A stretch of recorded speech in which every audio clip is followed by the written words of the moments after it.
Épître aux Hébreux, chapitre 12. Nous donc aussi, puisque nous sommes environnés d'une si grande nuée de témoins, rejetons tout fardeau et le péché qui nous enveloppe si facilement, et courons avec persévérance dans la carrière qui nous est ouverte, ayant les regards sur Jésus, le chef et le consommateur de la foi, qui, en vue de la joie qui lui était réservée, a souffert la croix, méprisé l'ignominie et s'est assise à la droite du trône de Dieu. Considérez en effet celui qui a supporté contre sa personne une telle opposition de la part des pécheurs, afin que vous ne vous lassiez point l'âme découragée. Vous n'avez pas encore résisté jusqu'au sang en luttant contre le péché. Et vous avez oublié l'exhortation qui vous est adressée comme à des fils. Mon fils, ne méprise pas le châtiment du Seigneur, et ne perds pas courage lorsqu'il te reprend. Car le Seigneur châtie celui qu'il aime, et il frappe de la verge tous ceux qu'il reconnaît pour ses fils. Supportez le châtiment, car c'est comme des fils que Dieu vous traite. Car quel est le fils qu'un père ne châtie pas? Mais si vous êtes exempts du châtiment auquel tous ont part, vous êtes donc des enfants illégitimes, et non des fils.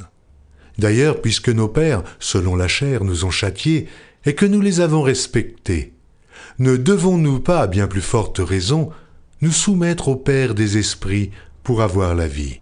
Nos pères nous châtiaient pour peu de jours, comme ils le trouvaient bon, mais Dieu nous châtie pour notre bien, afin que nous participions à sa sainteté. Il est vrai que tout châtiment semble d'abord un sujet de tristesse et non de joie, mais il produit plus tard, pour ceux qui ont été ainsi exercés, un fruit paisible de justice. Fortifiez donc vos mains languissantes et vos genoux affaiblis, et suivez avec vos pieds des voies droites, afin que ce qui est boiteux ne dévie pas, mais plutôt se raffermisse. Recherchez la paix avec tous et la sanctification, sans laquelle personne ne verra le Seigneur. Veillez à ce que nul ne se prive de la grâce de Dieu, à ce qu'aucune racine d'amertume poussant des rejetons ne produise du trouble et que plusieurs n'en soient infectés, à ce qu'il n'y ait ni impudique, ni profane comme Ésaü, qui pour un mets vendit son droit d'aînesse. Vous savez que, plus tard, voulant obtenir la bénédiction, il fut rejeté, quoiqu'il la sollicitât avec larmes, car son repentir ne put avoir aucun effet. Vous ne vous êtes pas approchés d'une montagne qu'on pouvait toucher, et qui était embrasée par le feu, ni de la nuée, ni des ténèbres, ni de la tempête, ni du retentissement de la trompette, ni du bruit des paroles, tels que ceux qui l'entendirent demandèrent qu'il ne leur en fût adressé aucune de plus, car ils ne supportaient pas cette déclaration. Si même une bête touche la montagne, elle sera lapidée. Et ce spectacle était si terrible que Moïse dit « Je suis épouvanté et tout tremblant. » Mais vous vous êtes approchés de la montagne de Sion, de la cité du Dieu vivant, la Jérusalem céleste, des myriades qui forment le chœur des anges, de l'assemblée des premiers-nés inscrits dans les cieux, du juge qui est le Dieu de tous, des esprits des justes parvenus à la perfection, de Jésus qui est le médiateur de la nouvelle alliance, et du sang de l'aspersion qui parle mieux que celui d'Abel. Gardez-vous de refuser d'entendre celui qui parle.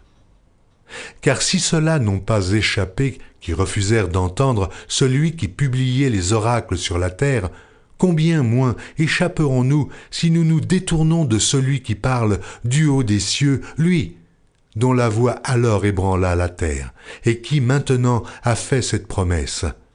Une fois encore, j'ébranlerai non seulement la terre, mais aussi le ciel. Ces mots, une fois encore, indique le changement des choses ébranlées comme étant faites pour un temps, afin que les choses inébranlables subsistent. C'est pourquoi, recevant un royaume inébranlable, montrons notre reconnaissance en rendant à Dieu un culte qui lui soit agréable, avec piété et avec crainte, car notre Dieu, est aussi un feu dévorant.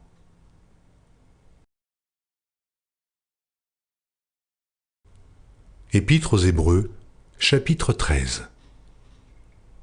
Persévérez dans l'amour fraternel. N'oubliez pas l'hospitalité, car en l'exerçant, quelques-uns ont logé des anges sans le savoir. Souvenez-vous des prisonniers comme si vous étiez aussi prisonniers, de ceux qui sont maltraités, comme étant aussi vous-même dans un corps. Que le mariage soit honoré de tous, et le lit conjugal exempt de souillure, car Dieu jugera les impudiques et les adultères. Ne vous livrez pas à l'amour de l'argent, contentez-vous de ce que vous avez, car Dieu lui-même a dit « Je ne te délaisserai point, et je ne t'abandonnerai point ». C'est donc avec assurance que nous pouvons dire « Le Seigneur est mon aide, je ne craindrai rien. Que peut me faire un homme ?» Souvenez-vous de vos conducteurs qui vous ont annoncé la parole de Dieu, considérez quelle a été la fin de leur vie et imitez leur foi. Jésus-Christ est le même hier, aujourd'hui et éternellement. Ne vous laissez pas entraîner par des doctrines diverses et étrangères, car il est bon que le cœur soit affermi par la grâce, et non par des aliments qui n'ont servi de rien à ceux qui y sont attachés. Nous avons un autel dont ceux qui font le service au tabernacle n'ont pas le pouvoir de manger le corps des animaux dont le sang est porté dans le sanctuaire par le souverain sacrificateur pour le péché, sont brûlés hors du camp. C'est pour cela que Jésus aussi, afin de sanctifier le peuple par son propre sang, a souffert hors de la porte. Sortons donc pour aller à lui, hors du camp, en portant son opprobre. Car nous n'avons point ici-bas de cité permanente, mais nous cherchons celle qui est à venir. Par lui, offrons sans cesse à Dieu un sacrifice de louange, c'est-à-dire le fruit de lèvres qui confesse son nom. Et n'oubliez pas la bienfaisance et la libéralité, car c'est à de tels sacrifices que Dieu prend plaisir. Obéissez à vos conducteurs, et ayez pour eux de la déférence, car ils veillent sur vos âmes, comme devant en rendre compte. Qu'il en soit ainsi, afin qu'ils le fassent avec joie, et non en gémissant, ce qui vous ne serait d'aucun avantage.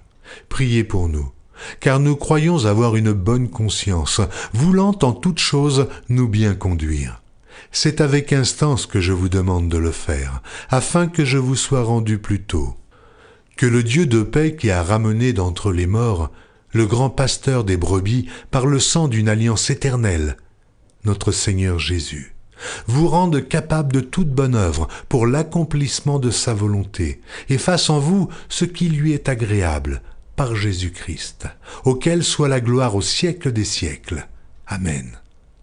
Je vous prie, frères, de supporter ces paroles d'exhortation, car je vous ai écrit brièvement. Sachez que notre frère Timothée a été relâché. S'il vient bientôt, j'irai vous voir avec lui. Saluez tous vos conducteurs, et tous les saints, ceux d'Italie vous saluent. Que la grâce soit avec vous tous. Amen.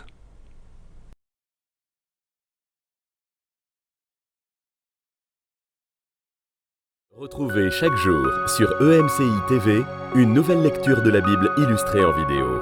Pour revoir ce programme, rendez-vous sur notre site emcitv.com.